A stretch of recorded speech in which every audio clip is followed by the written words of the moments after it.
అందరికీ నమస్తే. ప్రస్తుతం ఏపీ అధికార పార్టీకి పరీక్షా కాలం. కూటమి ప్రభుత్వం అధికారం చేపట్టిన 8 నెలలకి రేపు జరిగే ఎమ్మెల్సీ ఎన్నికలు ఒక పెద్ద పరీక్ష. ఎందుకంటే ఈ వారం రోజుల్లో రాష్ట్రంలో అనేక పరిణామాలు చోటు చేసుకున్నాయి. ఈ పరిణామాలన్నీ కూడా రేపు జరిగే ఎమ్మెల్సీ ఎన్నికల్లో ప్రభావం చూపించలేవని కూటమి నాయకులే కరాఖండిగా చెప్పలేకపోతున్నారు. కూటమి కూడా తీవ్ర ఒత్తిడిలో ఉంది. హైకాడర్ సంగతి ఏమో గాని కింద గ్రౌండ్ లెవెల్లో పనిచేస్తున్నటువంటి క్యాడర్ మాత్రం తీవ్ర ఒత్తిడిలో ఉంది.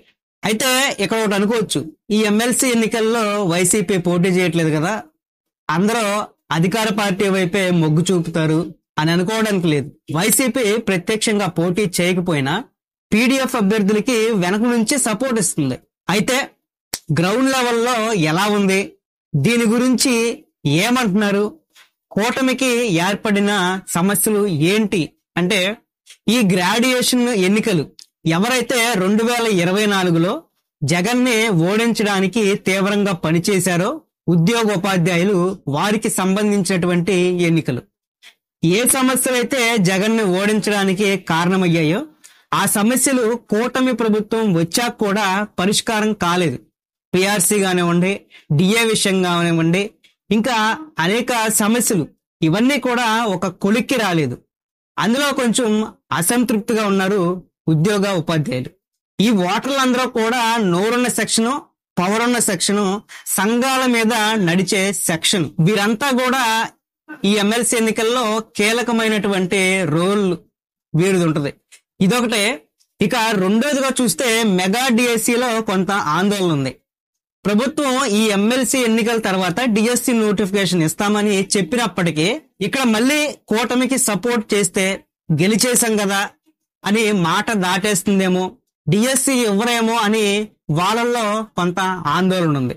ఇక మూడోదిగా చూసుకుంటే మొన్న రీసెంట్ గా జరిగిన గ్రూప్ 2 అభ్యర్థులు 92,000 మంది అభ్యర్థులు రాష్ట్ర అంశం గురించి ఎలాంటి నిరసనలు చేశారో అందరం చూసాం. ఇప్పుడు ఈ అంశంపై ప్రభుత్వం సరైన రీతిలో స్పందించలేదు. దీంతో వాళ్ళు బహిరంగంగానే చెప్పారు, మేము కూటమికి రిటర్న్ గిఫ్ట్ ఇవ్వడానికి రెడీగా ఉన్నామని. అయితే ఈ అంశంలో గ్రూప్ 2 రద్దు చేయాలనే ఆలోచన కూటమి ప్రభుత్వానికి ఉన్న అధికారులు సహకరించలేదు. ఈ అంశంలో దీన్ని జనంలోకి తీసుకెళ్లడంలో కూటమి ఫెయిల్ అయింది. అంటే మా తప్పేమీ లేదు, మేము రద్దు చేయాలి అని చెప్పినా సరే అధికారులు చేయలేదు అనే దాన్ని పబ్లిక్ లోకి తీసుకెళ్ళలేకపోయారు. ప్రభుత్వమేమో ఏపీఎస్సి మీద, ఏపీఎస్సి ప్రభుత్వం పైన ఇలా ఒకరిపైన ఒకరు చెప్పుకోవడం, దాన్ని ఆఖరి వరకు తెచ్చి అక్కడ గందరగోళం తప్ప ఏమీ లేదు. పోనీ పరీక్ష రాసిన తర్వాత అయినా ఈ రాష్ట్ర అంశాలు ఏం చేస్తారో కూడా ఇప్పటి వరకు కూడా క్లారిటీ లేదు. ప్రభుత్వం మౌనంగా ఉంది.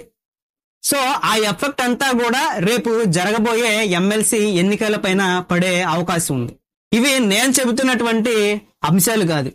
ఎవరైతే ప్రచారం చేస్తున్నారో వారికి ఎదురవుతున్నటువంటి ప్రశ్నలు, వారిని అడుగుతున్నటువంటి ప్రశ్నలు, కొంతమంది ఎదురుగా అడక్కపోయినా ఓటర్ల మనసులో ఉన్నటువంటి అంశాలు. అయితే ఇక్కడ వీరిలో చంద్రబాబు పైన, కళ్యాణ్ గారి పైన అభిమానం, ఇష్టం ఉన్నప్పటికీ ఇంకోటి ఏంటంటే వీరికి ప్రభుత్వంపై ఎలాంటి వ్యతిరేకత కూడా లేదు.